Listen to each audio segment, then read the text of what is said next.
fellow traveler. Welcome to Third Eye Awakening, a podcast all about spiritual and psychic awakening, where we talk about the shift from 3D to 5D consciousness, the nature of time, space, the universe, multidimensions, starseeds, the Akashic records, all that good shit. I am your host, Amy Melissa. Thank you so much for being here with me today. All right, let's do this. Welcome back, beautiful friends. Thank you for joining me for yet another episode. This is episode 3, and it'll be the last installment of my spiritual awakening story, The Salient Points, leading up to the birth and death of my beautiful son, Cillian. All right, so where we left off, I was living in Palmerston, my small town that I grew up in, and I had moved back there. I had done a year of art school, and then I had moved back with the attempt to make amends with my son's father. And unfortunately, we just couldn't make it work. So I was back in Palmerston, feeling really lonely, feeling like I was not even doing anything with my life, just not feeling good about myself. And then I had this intense past life memory of the Spanish Inquisition and being a small, helpless witness to all the suffering. And that memory made me feel straight up crazy, and it was sort of the beginning point for me of starting to seek medical care. Basically,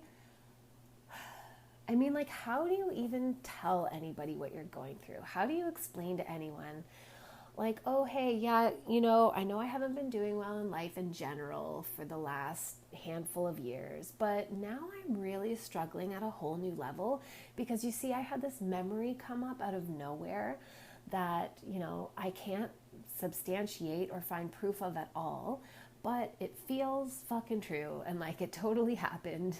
And it's kind of like screwing with me pretty bad. Yeah, I think I was alive during the Spanish Inquisition, and it sucked. It was pretty intense. I don't know how to integrate all this. I just felt really isolated and unable to really talk to anybody about what was going on.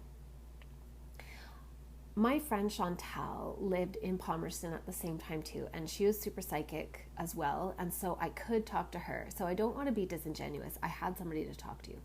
But Chantal was having her own struggles, really intense struggles with her psychic gifts and her mental well-being. So again, it felt a little bit like the blind leading the blind. I mean, she gave me incredible insights, and she was a truly invaluable support for me. But it wasn't the same as being able to talk to somebody who was able to function in the world and get some feedback on how to process all this stuff and be okay and, get a job and support myself and yada, yada, yada. So that memory had me absolutely crippled with anxiety. And around the same time, another thing that contributed to me going to seek medical attention was that I was having very intense issues with my perception of time. So, it's hard to explain this. Basically, I was experiencing time in the same way that we kind of all do and take for granted, that time unfolds in a sequential manner, moment after moment, minute after minute. We can measure it as past, present, future. I was experiencing that just like everyone else does, of course. But I was also experiencing time as being malleable and almost like it all exists in this one beautiful, holy, suspended moment of now. And this was prior to me ever hearing of Eckhart Tolle or reading his book. I didn't even read his book. Well, I listened to it on audiobook until 3 years ago. So this was not influenced by him at all. It was just what I was perceiving and experiencing about time on my own. And it was really, as with everything else, like, it was really just fucking with me, because when I looked around, it didn't feel like anybody else was having this kind of struggle. It sort of started out with realizing that I would get so fixated on the future that I wouldn't live fully in the present moment. And then when the present became the past and I was in the new present, I would sort of obsess over the past and try and relive that time, because I hadn't really soaked up all the available joy and life experience while it had been my present. And I realized, so it felt like I was just never living in the present. I was always in the past or in the future. So that's kind of how it started. And then I had this really wild experience with creating a time loop for myself. And it started that way. So I don't know if you remember from my first episode, me talking about going to Halliburton to do a drawing and painting certificate and meeting some really wonderful people there, and feeling like I was in a constant deja vu that lasted sequentially for weeks. Like it never stopped feeling like a deja vu, but it wasn't like, oh, I've dreamt of this before.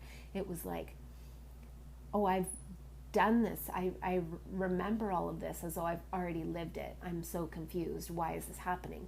And it messed with me so badly to have that like long ongoing deja vu that I started cutting myself for a period of time.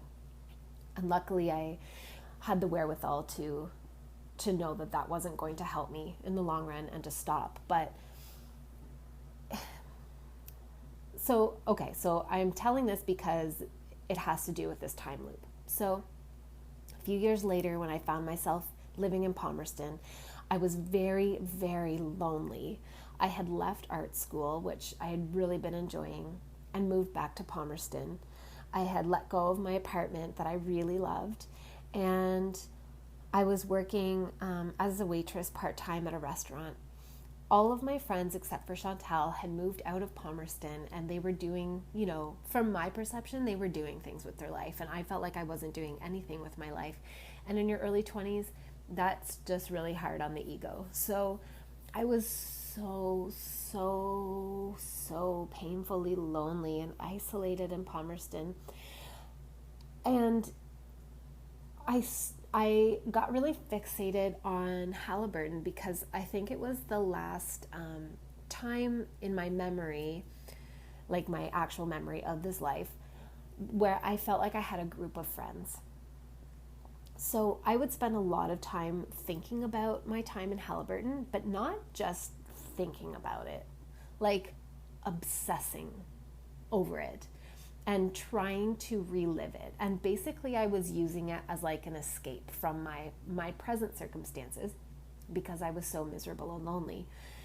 I would try and recreate in my mind, like to the clearest detail, things that I experienced while I was in Halliburton. And I did this for a little while. It did give me some comfort, but eventually I realized, I don't really remember how I realized this, but I came to realize that this was what had created that feeling of deja vu for myself while I was actually living it. I was pressing my consciousness from, it's hard to talk about it now, because now I'm in the present. Blah, blah, blah. This is really hard to explain. While I was living in Palmerston and miserable, that me was pressing her consciousness back into my own past, onto my own timeline. And I pressed it with such force that the me that lived through Halliburton felt my consciousness, my future consciousness, interjecting into my timeline. So that's why I felt like I had lived through all of that before, because I was connecting with my own self, my own consciousness from the future as she pushed herself into my own past. Does that make sense? Frig, this is really hard to explain. I hope that makes sense. Essentially, I realized that with my consciousness, I had the power to press into my own life on various points in my own timeline. And that was a really wild thing to realize, but it also was really liberating because I was able to stop and, just have that awareness that I can affect myself in that way. But it also gave me a clearer understanding of what time is. So I could talk about time for hours and hours, and I will have a podcast episode dedicated solely to time. But what I sort of realized at that point in my life is that we have multiple timelines that are it's almost like they are parallel to each other and horizontal, but at the same time, they're all interweaving with each other. There are points where the threads connect and cross over each other that you could easily, move from the trajectory you're on into one of your alternate timelines. And time travel is available to us just through the discipline of our consciousness. However, if we're only using our consciousness, it is more or less restricted to the experiences that we have had as a soul. The caveat being that some really psychic people who can tap into other soul experiences can probably travel to any point that they want in the time matrix. Anyway, so it's kind of like, have you ever seen the OA? One of the reasons that I love that show so much is because it gives a really amazing illustration of what I perceive time travel to be. Basically, in the OA, the characters are able to, through this series of beautiful movements, perfecting these beautiful movements, they are able to open a portal that allows them to move to a different timeline, but they have to move within their own lives. So their bodies don't move to a different timeline. Their consciousness moves to a different timeline where they are already, there's a potential that they are already living out. So our bodies exist in multiple dimensions, multiple timelines, I guess is a better way of putting it. And in all of those timelines, they are like equal potentials. And it just really depends on where we focus our consciousness. Like I said, I could talk about this forever, but I'm not going to because it's going to waste the whole entire episode. The point is that I started to have a clearer understanding of time, but also it almost made me feel crazier, even though I knew that it made sense. It made me feel crazier because nobody else seemed to be struggling with it the way that I was. It's like I could see that. So one of the best illustrations I've ever heard for the perception of time is that of a film reel.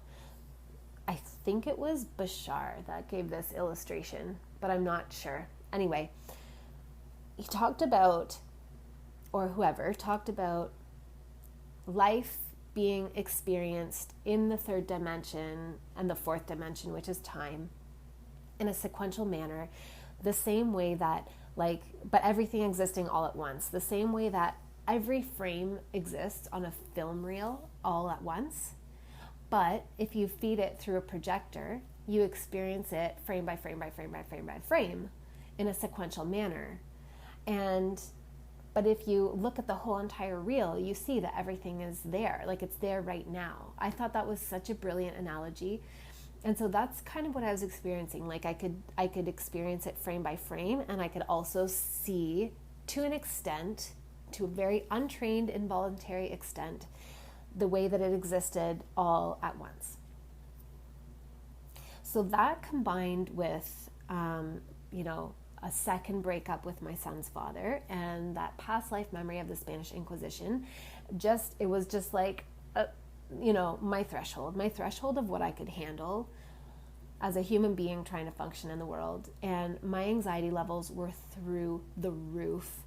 I remember that I would get up and I would take my son to daycare, and if I didn't have to work that day, I would just go home and sit on the couch and just sit there and try and cope with my anxiety. I wouldn't do anything else. Like I just couldn't, I could do the basic things like make him dinner because I had to, because I love him so much and he deserves the most out of me that I can give.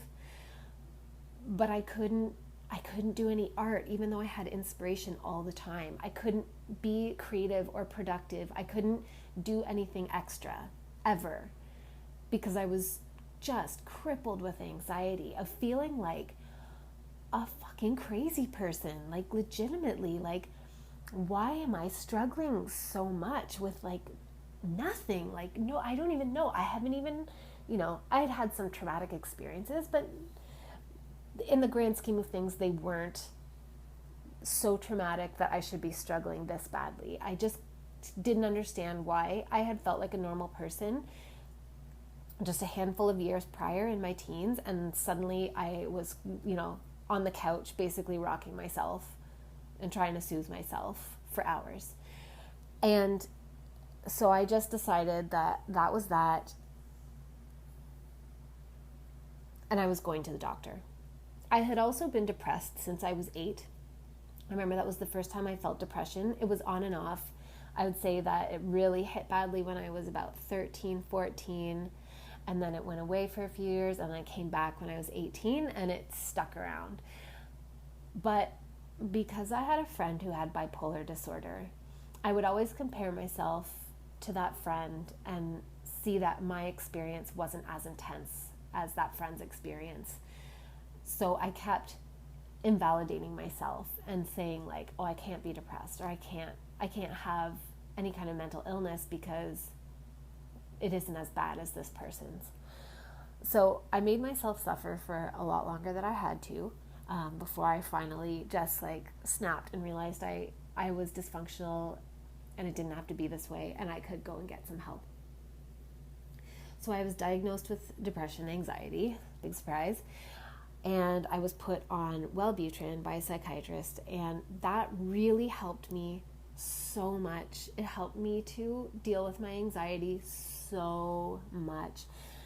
And I want to be really transparent about this, and I want to talk about it because if you are struggling with anxiety or depression or anything that feels like a mental illness in any way, if you feel like you're unable to cope or function and you're afraid of going on medication or afraid of going to see a doctor and getting help, or afraid that it just means that you're automatically crazy and there's nothing more to it than that, just consider going to get some help.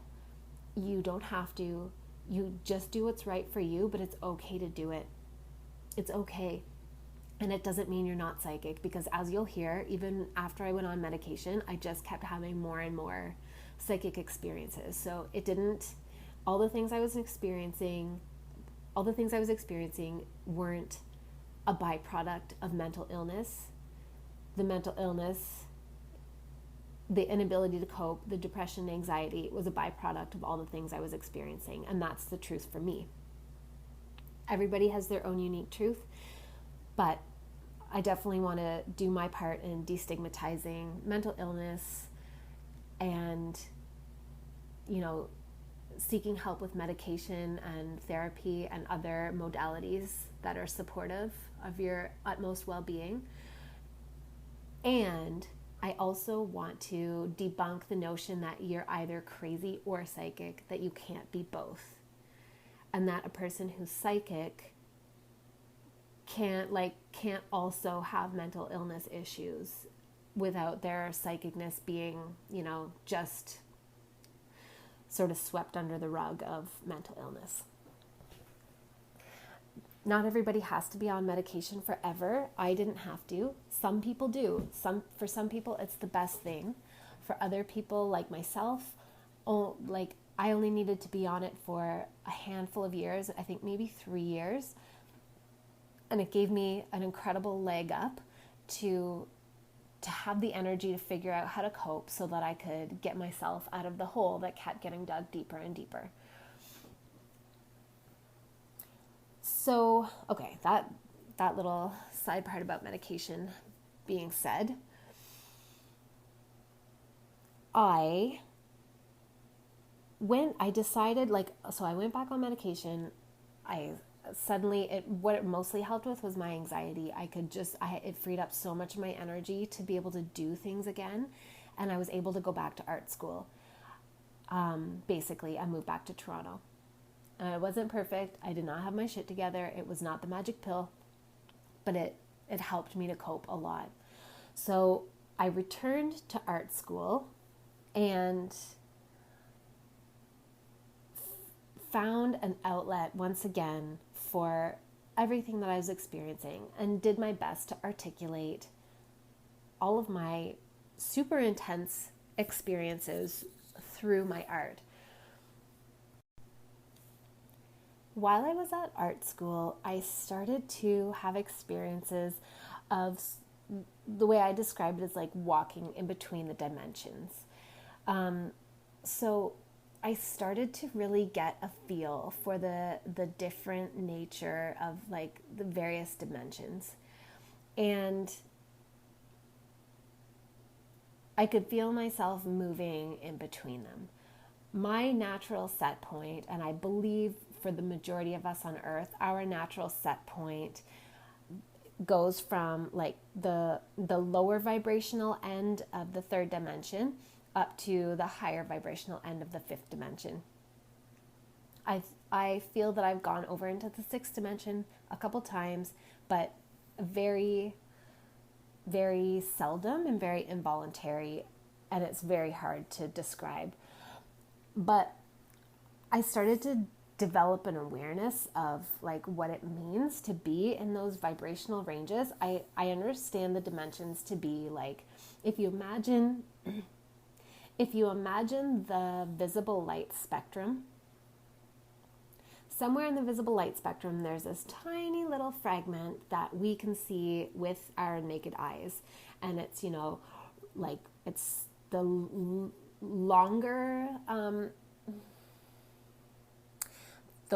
waves. The one end of the spectrum is red, and then it graduates into orange, yellow, green, blue, indigo, and violet.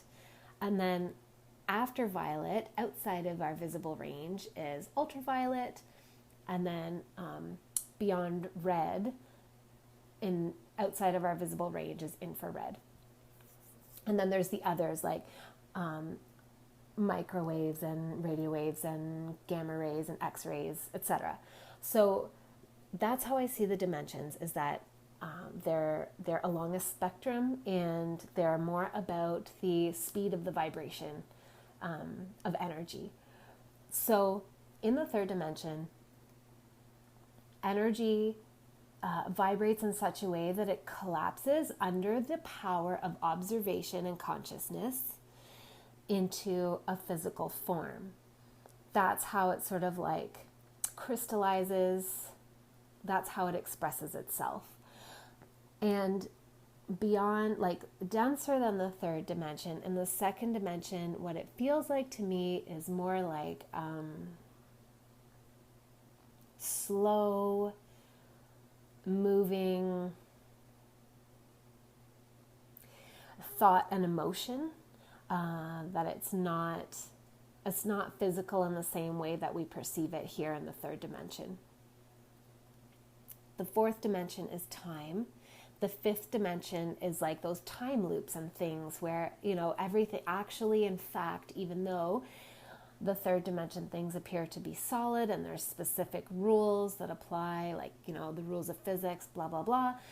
The fifth dimension is where we go down to like subatomic physics, and we start to see the sort of more unpredictable, according to Newtonian physics, the more unpredictable ways that energy and matter behave, I suppose. And the way it shows up on our timeline is like those time loops, and also like the ability to perform instantaneous healing. It's like the power of the heart, it's psychic abilities, all that kind of stuff. I kind of likened it once. I did a little Facebook Live on my personal page and talked about the difference between 3D and 5D consciousness, and used the analogy of Super Mario Brothers, the most commonly played one.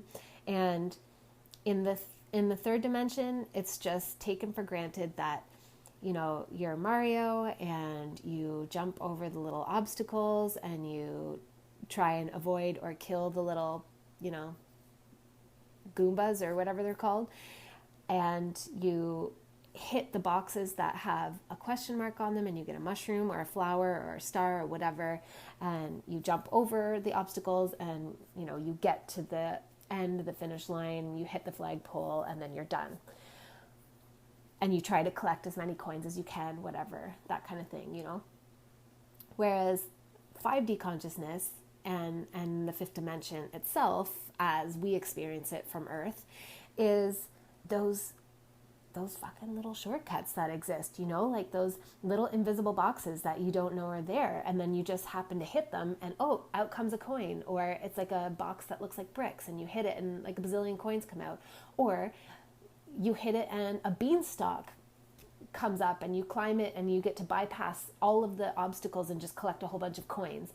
Or you end up in a warp zone that takes you to a whole other like Mario world, like, World 4 or something like that. That's the best analogy I can give. So while I was at art school, I started to feel myself understanding the dimensions and moving in between them within my own range of ability, being totally untrained. And again, this all being sort of involuntary, just coming up essentially. And where was I taking this?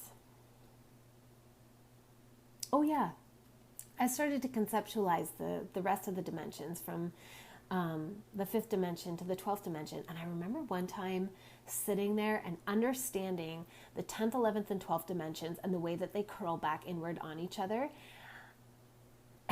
I remember remembering that, or I remember realizing that, but it left me. I can't explain it now, but it was really cool. Anyway, this is the kind of stuff my brain was doing at the time. And I also started to become aware of this energetic substance that was all around that felt a little bit like, it had a dual nature. On one hand, it felt like a plasma that you could leave an imprint on, kind of the way, like, if you imagine like certain sort of plasma-y substances, if you not liquid, but not completely solid, where you can impress your thumb on it and it retains your thumbprint, kind of like Play-Doh or plasticine or something like that, but a little bit less solid than that. And then on the other hand, it felt like a mist or a vapor of countless tiny individual droplets. And I realize now that these were the Akashic records, but I had no idea that that's what it was. I had no idea at all. I just could feel this substance around. I was just aware of it. And I realized that we never get, air quotes, get away with anything in life. Even if, something happens, let's say somebody murders someone in life and they're never caught and it's a cold case forever and you die and you think you've gotten away with it. Not only does nobody ever get away with anything from a karmic perspective, because it happened and it happened and it happened, and it happened, but also an imprint is left in this substance. The substance basically keeps a record of every thought we think, every feeling we feel, every word we utter, and every action we commit. And that's not meant to scare anyone. This is not like a tallying, keeping track for like, retribution and punishment purposes. It's just a fact. Like there's just this substance that keeps an imprint of everything that we think, feel, say, and do.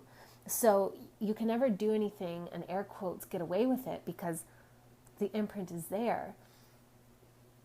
A record is there of everything that's happened. And then when I realized that when I looked in on it, it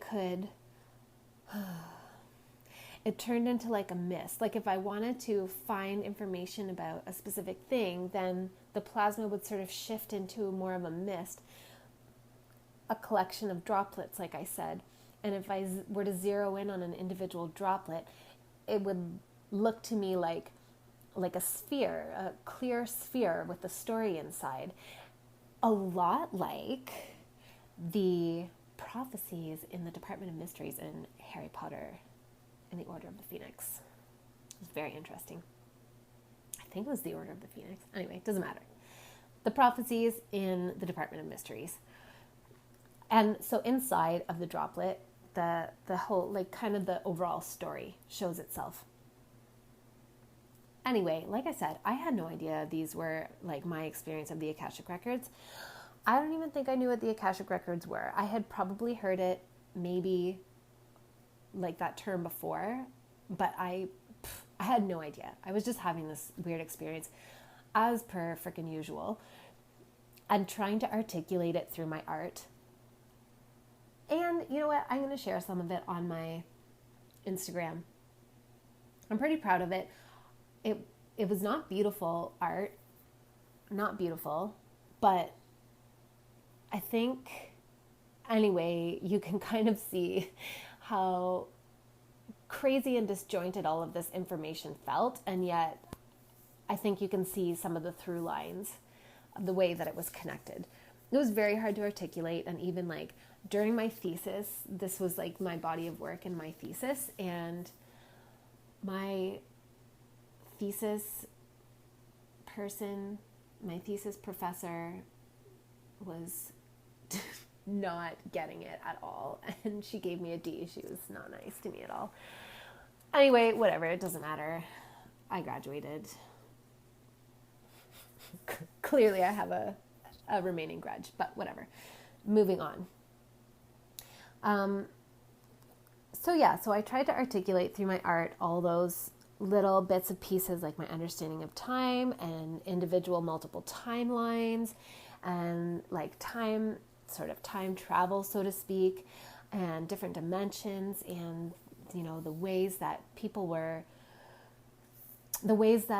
things were getting recorded in the Akasha.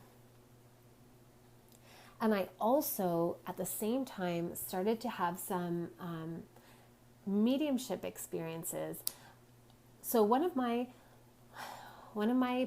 strongest skills when it comes to art is portraiture. And I love doing faces. They're so beautiful.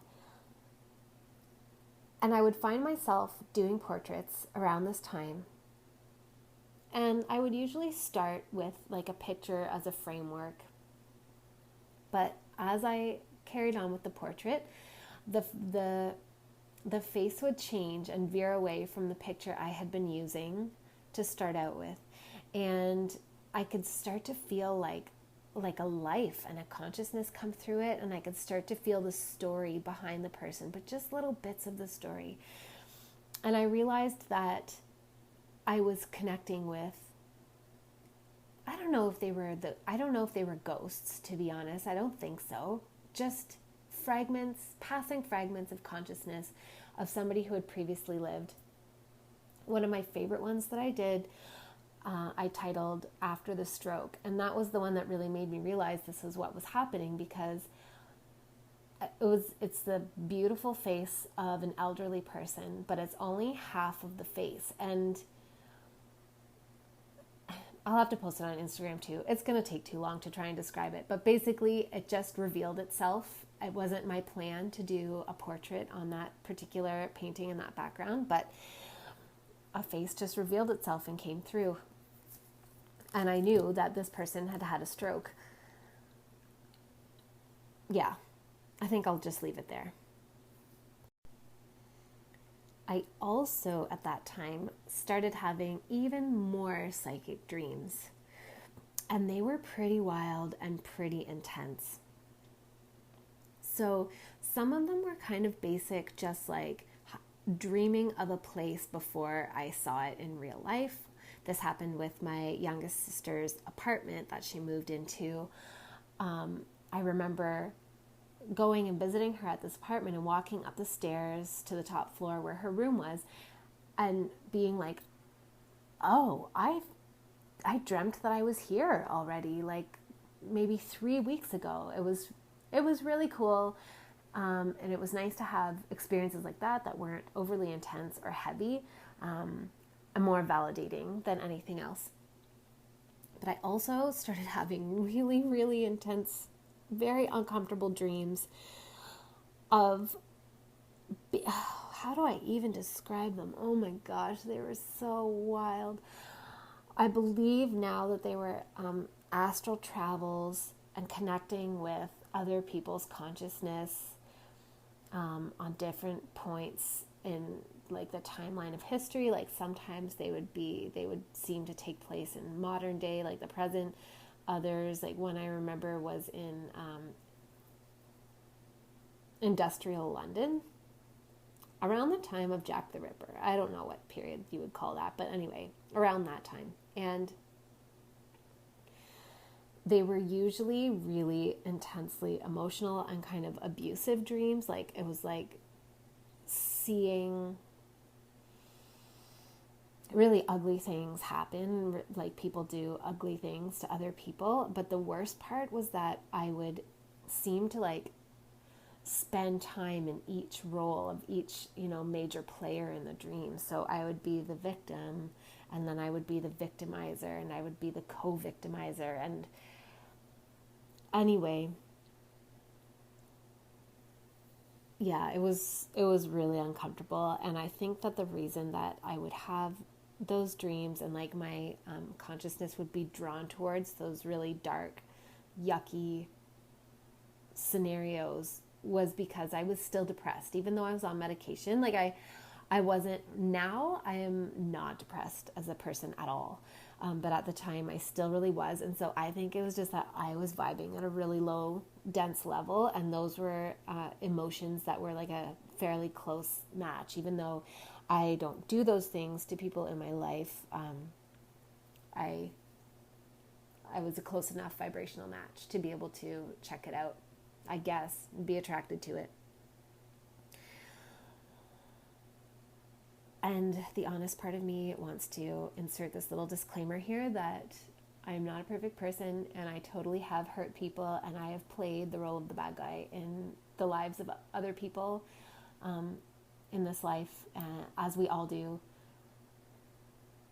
Yeah, I guess I just don't want to imply when I said that I don't do those things to people in my life. Like, that's true. I don't do like terrible, god-awful, abusive things to people, but I also definitely have hurt people knowingly and unknowingly, just because I'm human, and that's kind of what we do while we move through this crazy world and find our footing. Anyway, so another psychic dream that I had at the time that I could make neither head nor tail of when it happened was I dreamt that I was on a raft. So this is while I was going to OCAD in Toronto, and the majority of my time was spent between Dundas and McCall, where the school, Ontario College of Art and Design, is, and college in McCall, where I would grab the streetcar and ride it like back up to my apartment. So that was kind of like where I mostly existed within in Toronto at that time. And then of course my area, which was Harvard and Montrose. So while I was at art school, I had this dream one night that I was on a raft in the middle of the ocean with my baby boy. And I looked down at him And I knew that I had to let him go. I was holding him out of the water, and I knew that I had to let him go into the water. And my heart was breaking. I didn't want to do it, but I knew that I really didn't have a choice. It was what had to happen. And I released my grip on him, and he rolled out of my arms into the ocean and down under the surface of the water, rolled away forever. And I woke up sobbing, like whole body shakes. And of course that dream stuck with me for days. But I just assumed it was Francis because he is my only child. And I didn't have any explanation for it or anything. In my dream, I was me, so it wasn't me. It wasn't like the other dreams where I was dreaming that I was somebody else. Although it was happening around the same time as those dreams. I guess I just sort of wrote it off, but I always remembered it. And I also started, like, I was also doing a lot of art illustrating pregnancy, like phases of embryonic development and fetal development, along with everything else. And I had this one drawing where I drew like a cross section of a woman's body. So it was just like her organs and her uterus, just on a page. And nestled inside of her uterus was just a little fetus, like, maybe something like 24, 25 weeks in development. I'm not sure because I wasn't really thinking about it at the time. I just know it wasn't a fully cooked baby. And as I was drawing this, I started to get really emotional and teary, and I didn't really know why. And like, this was kind of par for the course for me, like just having weird fucking reactions to things that made no sense and just being like, well, guess this is just me. So I just kept drawing, and I was drawing with watercolor and pen and Crayola crayons. And so I used a couple crayons to draw like aura lines around the woman's body. And I chose a white glitter crayon to color in the baby, like it was, a beautiful holy being, a beautiful spirit. And then I started splashing the watercolor paint on, and I put some red watercolor, like blood mixed with amniotic fluid coming out of the womb. And that was it. And I still have that piece of artwork, and I will put that on Instagram too, so that you guys can see what I'm talking about. But it was basically, I was again like tapping into my own future, but not knowing it. And these stories will come more into play as I talk about my son, Cillian. The hilarious thing about this whole period of my life, like everything I've talked about so far, everything, is that I kept invalidating my own experience so much. And I would watch these shows like Medium and Rescue Mediums and Psychic Detective and Psychic Kids and movies like The Gift. I thought that was such a great one because it did such a good job at illustrating the fucked up and erratic, unpredictable ways that information reveals itself clairvoyantly. Anyway, I would watch all these things and literally think to myself, I wish I was psychic. I wish I was psychic. It's so funny to me now. It's so funny. But it's really only been in the last 3 years that I've actually been like, oh, I'm psychic. I don't know why none of these things really registered to me. I guess they just all felt like mundane. And anyway, they were mostly things that I was just keeping to myself. I was just keeping secret. And I felt like, I wasn't helping anyone with it. I wasn't having like getting like messages through dreams to warn people about. I couldn't help the police department to solve crimes. Like, so therefore I must not be psychic. I don't know. Anyway, I simply must include this because it's so funny to me. And if I was doing that, then I'm certain other people are doing that to themselves. In fact, I really genuinely believe that we are all psychic. Some of us are, come into life with all those channels wide open, and those people definitely know they're psychic. And others of us, they open up gently through time or periodically through time, whatever. But I really, truly believe that we're all psychic and we're all magic. And if this sounds familiar to you and you have been invalidating your own experiences, this is me giving you permission to stop and own it and write it all down and be like, oh, wow, I am psychic. I'm psychic too. Anyway, that's just my little PSA. Another kind of ridiculous and hilarious thing is that this whole time, like my whole adult life after, my relationship ended with Francis's father, I was in and out of like a couple of relationships, like maybe about 3 serious relationships, and being really dissatisfied with the results I was getting in those relationships, wanting somebody to see me, and yet refusing to share this part of myself with anyone. Mind you, I was legit scared. I was afraid that people in general, but the men I was dating were going to write me off as crazy and just totally, treat me like a crazy person. I feel like I already got enough of that anyway just because like I'm talking about how I kept these things secret and I hid it, but at the same time, anybody who knew me was like, oh, Amy's woo-woo hippie, blah, blah, blah. It's not like I was doing a great job at hiding it. I just wasn't revealing the details of what I was experiencing, like on a day-to-day or week-to-week basis. So I was in these relationships and, feeling frustrated. There was lots of drama. Basically, I just had a lot of relationship karma to work through, and I was working through it. And a big thing that I had to work through was really declaring who I am and being willing to show up as who I am and stop expecting somebody else to see me when I wasn't even going to see myself. Like, I was invalidating my own experiences as being legitimate and real, and yet I wanted somebody else to see me. Like, it's dumb, but at the same time, it's so human.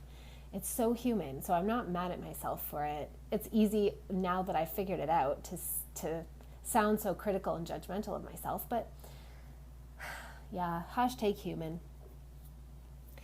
Anyway, so I was hiding this part of myself. I was trying my best to look like a normie and, appear like a responsible person who had her shit together, pretty much fooling no one. But another thing that made it really hard to be in relationships at the time was that I've always been able to see what's going on with people and why they're having the struggles they're having. Like, I can see, the energy behind the decisions they're making and the choices they're making and the blocks that they're encountering. I can see their limiting beliefs. I can see why they're struggling in certain things. I can see their blind spots, basically. And I would always censor myself when I was talking to the people I was in a relationship, particularly one person.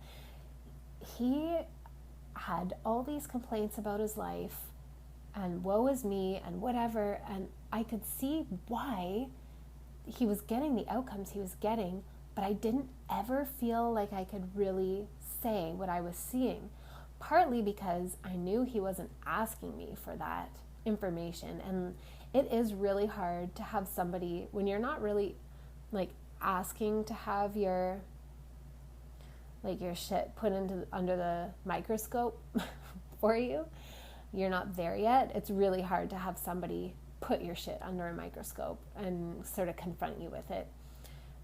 I've always been cognizant of that. But also, I guess I felt like, in order to be really real and give my honest feedback about what I was seeing, I would have to then share my point of view, like the way I see the universe. And that was like a can of worms I just didn't want to open. I just didn't, yeah. I was afraid of rejection and ridicule, basically. But I was producing some rather undesirable results in my relationships, which isn't to say that they were terrible, but they were not what I was looking for. So I finished my art degree, hit my frickin' Saturn return, which I'm not going to go into here and now because it'll take way too long, and basically moved back to Palmerston, back in with my parents. Bless their generous and patient hearts and souls for being so supportive of me. And, you know, went back into that sort of spiral of, so I don't know if you could call it self-loathing. I think it was more victim mentality, like feeling sorry for myself, but also wondering what the friggin' frick was wrong with me, why I couldn't seem to make anything of myself and of my life. And it was at this time that my beautiful, beautiful Grandma Anne got sick with a rare form of lung cancer and passed away. And like, that was part of the complete bullshit of my Saturn return. It was very painful to lose my Grandma Anne. And yet losing her also showed me how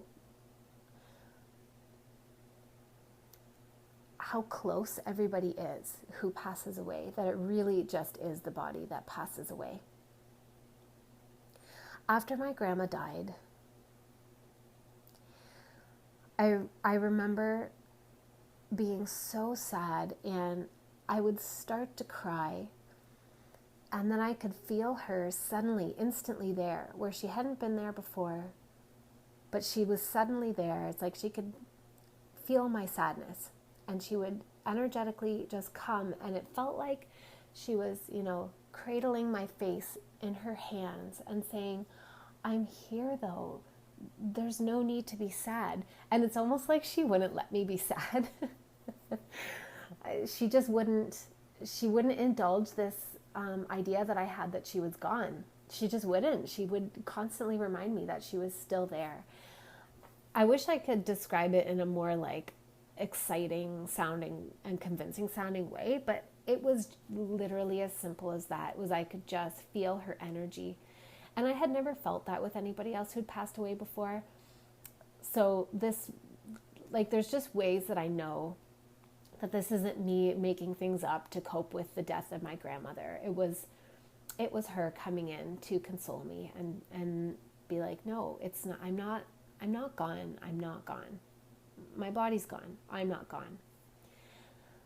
I also started to get communications from her in dreams. She would show up in my dreams, and we would have these big, long conversations, and she would give me advice, specifically love and relationship advice, because she really wanted me to stop wasting my time with D-bags and like find somebody, proper to be with. She's grew up in England, and she was very classic, very classy, very proper woman, and she really loved us, and she just wanted to see me stop struggling in the relationship department and find someone who, was going to treat her granddaughter the way she thought her granddaughter should be treated. That was really, really cool, because it was my first conscious, controllable experience of mediumship, where I was able to call my grandma. Like, after a while I realized I could call her and she would come. That was so beautiful. She also communicated with Frances a lot, and my sisters and my mom. Yeah, she really made herself known. She wanted us to know that she wasn't actually gone. Around that same time, I think it was the following year, my mom's best friend's husband, John, also passed away from cancer, and he was relatively young. And we did a lot of things with them. Like they would join us at the beach in the summers, or come visit us when we were doing like family camping. We saw them quite a lot. And so John was very familiar to me. And my mom's best friend is Brenda. And they've always been really, really good to us. And Brenda and John were truly best friends, and they had a beautiful marriage. And it was really a devastating loss for Brenda to lose her best friend and her husband. And my sisters and I decided to send my mom and Brenda on a girls' trip to La Scandinave, the spa in Collingwood. It's a lovely spa where you go and sit around in hot pools or the eucalyptus steam room or the sauna. And then if you're brave, you take a plunge in the cold room, and then you go and relax in one of the various lounging areas. There's hammocks and Muskoka chairs and cedarwood fires and quiet rooms, and it's lovely and luxurious. So we paid for them to stay overnight and to go to the spa and for them to go antiquing and stuff together and just have some fun. And while they were on that trip, I was just having a normal dream. It was just like one night they were away, and I was having a normal dream. And all of a sudden the feeling in my dream changed, and I already knew I was dreaming, but I had a new degree of consciousness and awareness that I was in a dream and that somebody else was in my dream too. And I realized that where there had been just like a character, a product of my subconscious, like no actual real person, just a stand-in, John had stepped into that spot and that character was gone. And John showed up like, it's like the rest of my dream was in like muted colors. It wasn't black and white, it was in color, but it was in muted colors. And John was in like ultra color. He was so bright and emanating this light, and he had this big smile on his face, and he gave me a hug and said, "Thanks, sweetie." And it was his voice. It was his voice. I can still hear it in my mind right now. It was so beautiful. And just like that, like he just gave me this big smile and this hug and said, "Thanks, sweetie." And then he was gone. And I knew that he had come in just to thank us for doing that thing for my mom and Brenda. Just doing something nice for them. And that was really cool too, because I don't know, I guess it's one thing to have a bunch of random disjointed dreams about people you've never met before and stuff like that and just feel like a crazy person, but to have communication from people that you know who recently passed away was just really beautiful and really validating and very comforting to me that, they really are still here. They really are still here. Yeah, it was a really beautiful experience. Okay, I'm almost done here. I'm almost done, I swear. Okay, so around this time, I also started to learn about manifestation as a thing that you can do. I learned about it through Dr. Joe Dispenza, who was in that documentary, What the Bleep Do We Know, that I had watched some years ago, that kind of like tipped me onto the path of appreciating science and quantum physics. And Dr. Joe Dispenza had just published a book called Breaking the Habit of Being Yourself. And I don't remember how I found that book, but I did. And I totally devoured it. And I was like, oh God, this all makes so much sense. And like, I have so much more control over, the outcomes I'm producing in my life than I've been letting myself believe. And it was my first steps on the path to understanding manifestation. Clumsy steps. So naturally, being the romantic person that I am, totally hijacked by Romeo and Juliet, I had to apply this manifestation stuff to my romantic life and all of my dissatisfying string of relationships. The good thing about it was it made me start to take responsibility for the ways that I was showing up. Like that was how I started seeing like, oh, hey, guess what, Amy? If you're not going to even see yourself and you're not going to allow yourself to be seen by somebody else, then why should you expect anybody else to see you for who you really are. That kind of stuff. Whereas before I had been like, nobody sees me. Nobody loves the real me. So it just started to put me back into the driver's seat, really just starting. And along with this book, he had this long hypnosis process. It was like a self-hypnosis. And through it, you would sort of reprogram your thoughts. You would make a decision to, you would identify some way of thinking, some way of framing your life that was producing results that you weren't happy with. And then you would make a commitment within this hypnosis process to notice whenever you're doing it and stop doing it. And then you would replace it with a new possibility, a new thought, a new belief.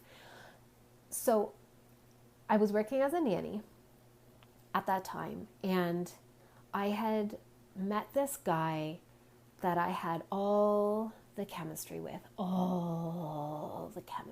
Ooh, I just wanted to be in a relationship with him so much. We had this really great date, and it had almost all the makings of a really good relationship. But neither of us was in the place of really consciously creating the relationship that we wanted. We were almost there, but we weren't totally there. He was an expander to show me, that there are guys out there that sort of ticked all the boxes of what I wanted. But he wasn't the person. But of course, I wanted him to be the person, so I focused all of my manifestation efforts on him. He lived very far away from me, and that was the main barrier, the main excuse for us not being able to be together. But I honestly think that if he had lived literally in my town, we still wouldn't have been right for each other, because we just weren't the right people for each other. But yeah, Amy at the time did not see it that way. So I would faithfully every day, while the adorable child that I had the privilege of taking care of was down for a nap, I would do this self-hypnosis process. It took a whole entire hour, and I would do it faithfully every day. And I would, at the end, when you're free visualizing your future and the outcome that you want, I would imagine living with him, being married, having a dog, having this house, and living in the country, and having a family, having Francis be there, and then being pregnant and having twins, all the things that I wanted. But I could feel that no progress was being made, and I kind of knew that it was because I was gripping it too tightly.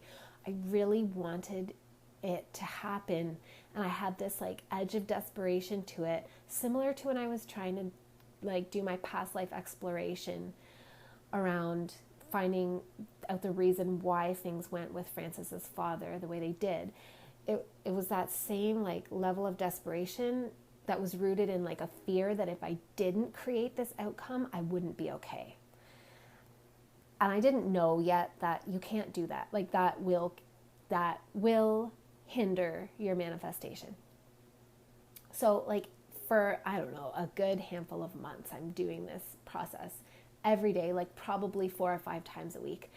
And I'm visualizing the same thing and feeling that it's getting nowhere. I'm not making any shifts or any changes. And finally, I got to the point where I really wasn't getting the response from him that I wanted. I just wasn't getting enough back from it to keep fueling the fire, which was good. So I was finally able to get to a point where I was you know what, screw this, whatever. I have to let it go because it's not happening, and holding on to it is prolonging my misery. So I decided to shift my focus, but by then I had this habit created of doing this induction, and I actually looked forward to it every day, this self-hypnosis induction and process. And I really looked forward to it every day. So I was well, I'm going to keep doing the hypnosis, but if I'm not going to focus on, manifesting him, then what am I going to focus on? And I was wanting to move out of my parents' house. I was wanting to, even though I loved nannying, like, you don't make a lot of money nannying. And it felt weird to go and look after somebody else's beautiful child and be away all day from my beautiful child. It just was weird. So I was ready to be done with nannying. And I wanted more of a career. And so I identified that one of my thoughts, one of my beliefs that was not serving me, but was like really, really loud in my mind, was that I don't have enough time. I don't have enough time to do the things that I want. I don't have enough time in my day to do things I want. I don't have enough time in my week to do the things that I want. I don't have enough time in my lifetime. Like, I was telling myself that I was too old. So stupid. So stupid. I'm too old. My opportunity has passed. I don't have enough time. I was in my 20s. Like, how ridiculous can it be? Anyway, maybe I was 30 by then. I don't know. Late 20s, I think. And I kind of realized that I really believed that. I believed I didn't have enough time and I didn't have enough money. But I also understood his explanation of manifestation enough that I was like, okay, well, if I really believe this so strongly and I'm telling myself this, then I really am going to not have enough time. Or at least I'm going to keep feeling like I don't have enough time. So I decided to choose that one and change my thoughts and my beliefs. And I was kind of at a crisis point because I had applied for the midwifery program again. And like I said in I think it was my first episode, it's really, really competitive. It's hard to get in Ontario. Yeah, it's competitive and hard to get into. And I really wanted it. And basically what had happened was I had applied for the midwifery program and I had also applied to teachers college because I really felt like I was just ready for a career and some financial stability. And when you pay to apply to university in Ontario, it goes through the Ontario University Application Centre and you pay for each application you submit. So I paid for both of them, but unfortunately the payment for the teacher's college application went into the teacher's college application, and the payment for the midwifery application also somehow went into the teacher's college application. And I didn't know. I didn't realize because I had paid them both, so I thought everything was fine. And once I found out that it had, the payment had gone through to the wrong portal, it was past the deadline for the midwifery application to be accepted, and it was too late. So it had never been submitted, and basically I felt like that ship had sailed. I had lost my opportunity. I was really disappointed. It just further fueled all of my bummed out, woe is me crap that I had going on. And so I was kind of at a crisis where I was like, well, I've that's not going to happen for me. And should I become a teacher? That's what my parents did. Should I follow in their footsteps? This is what I rebelled against when I was younger. Can I actually be doing this now? And yet I want a career and I want to feel stable and I want to feel like a normal person, blah, blah, blah, blah, blah. So, but then I also still was really entrepreneurial and I wanted to be an entrepreneur. So I decided to just let it all go and focus on changing that thought, just let go of the friggin' outcome, put my wish out to the universe. I want to go into on the career path that is the most aligned and right for me right now. And I decided to stop telling myself that I didn't have enough time and I didn't have enough money and replace it with, I have everything that I need. I have the support of my family. I have the support of my friends. I have the support of the universe. I have the support of my grandmother in spirit. I have the support of my grandfather in spirit, my aunt in spirit, all that stuff. And so I put the child down for his nap and I went down and laid down on the couch and did the hypnosis process and just let myself imagine, moving into an apartment and creating this life. But I didn't try to conjure up the images so much. I just went with the feeling of having support. And I did it one time, one time, once. And when I came out of the hypnosis, I grabbed my phone to check and see what time it was.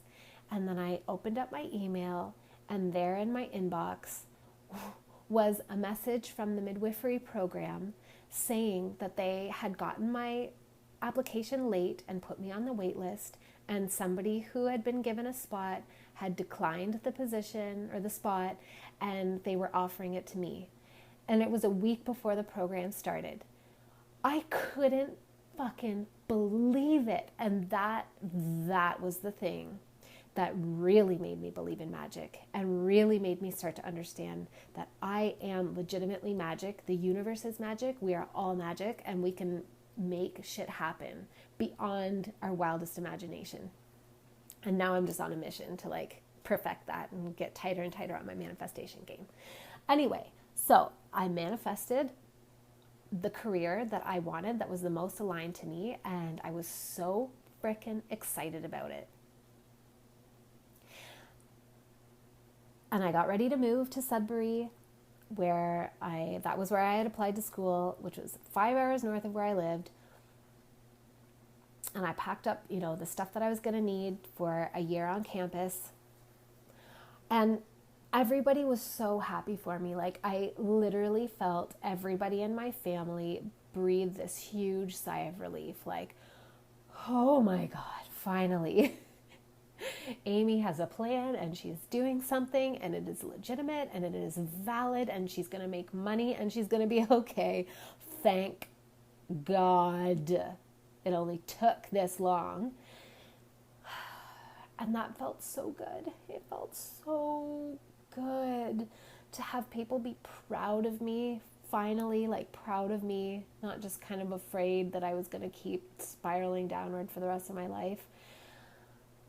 And, even though midwifery is still a kind of a fringe, sort of a fringe line of maternity care, it's becoming more and more popular, more and more widely accepted, and it is an integrated health care profession, which means that we are independent practitioners in Ontario. We can order labs and ultrasounds, we can draw blood, we can administer medication, prescribe medication.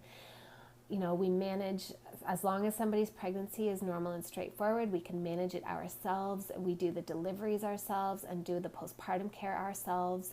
And then when things become complicated and deviate from the normal, we collaborate with doctors and nurses to give people the appropriate care that they need. So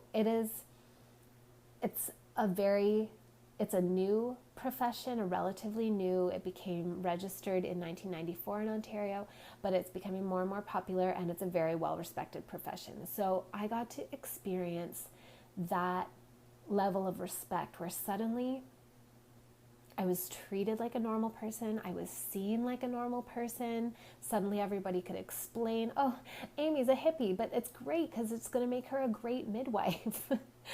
And I got to be in a left-brained career path.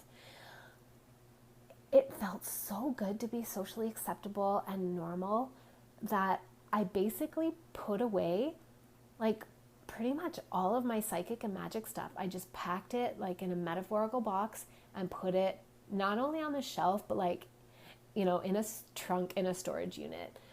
I just was like, I don't have room for that. I don't have time for that. I am ready to join the legions of normies in the world and be like a normal functioning fucking person, finally. The only thing I didn't put away was manifestation. And my motivation for that was that I wanted to manifest the love of my life and more children. So I'm going to leave it there. But I will leave you with this fun cliffhanger, is that I did manifest the love of my life, and we are still together now, and we have had more children. And I am so excited to tell you about how I did it and to go into great depth with it. But I will save that for the next episode because, as usual, I've gone on and on and on forever, and I'm sure you're all tired of listening to me by now. Thank you so much for listening. I truly appreciate it, and I so hope that it has at very least been entertaining for you, but even better, I hope that you really do feel like sort of seen and articulated and validated through some of the things that I've shared. Most of all, what I want is for you to appreciate that, like, as I tell all these stories, I'm telling it from a perspective where I've integrated all of this now, and I've accepted myself for who I am, and I've, accepted my explanations for all these things. But at the time, I was struggling so much and feeling like such a fucking loser and a misfit, and like I couldn't function, like just such a weirdo. So, I don't know, incapacitated by all these things I was experiencing. And if you're going through that, I most of all, above all, want you to not feel alone and not feel like there's anything wrong with you. Because if I could go back in time and give myself any advice, it would be, there's nothing wrong with you. You're just sensitive. You're just sensitive to subtler things. You can understand things about the universe that maybe not everybody does at face value. That doesn't make you more special than anybody else, but it also doesn't mean that there's anything wrong with you. And you're not alone. There are so many more people in the world who are going through things just like this. So I am giving that advice to you. Yeah. All right. This is the end. This is the end of the first 3 parts of my spiritual and psychic awakening story.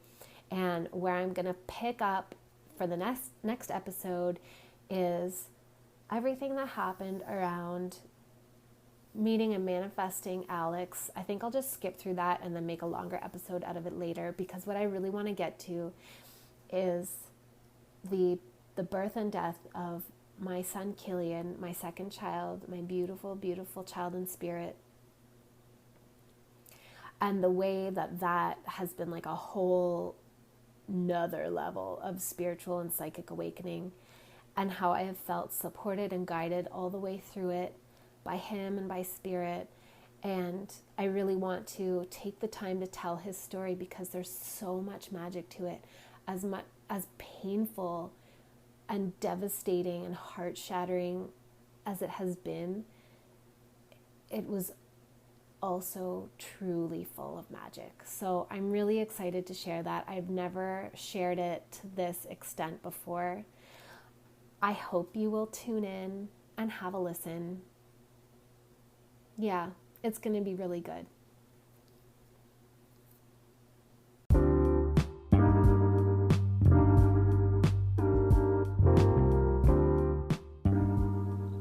You are the literal best. Thank you so much for listening. If you enjoyed this episode, then please consider leaving me a rating.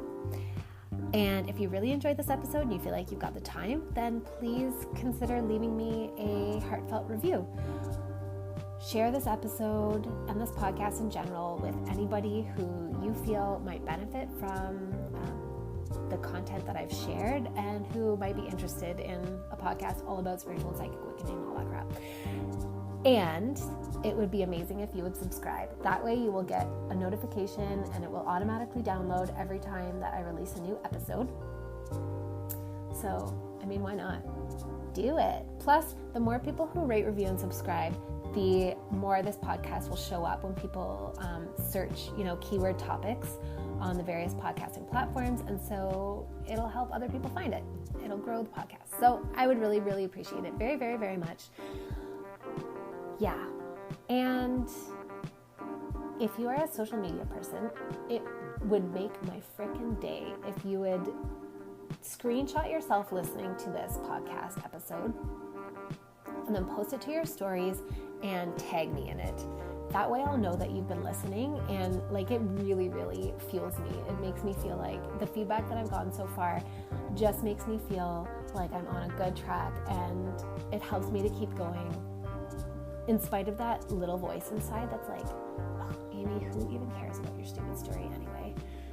Nobody's interested. So yeah, you're really helping me to keep going, even though I'm a human and I have those self-effacing human thoughts. Okay, that's it. I'm truly going to let you go now. I love you very, very much. I genuinely do. I hope you're having a beautiful day. Thank you so much for spending some of your time with me.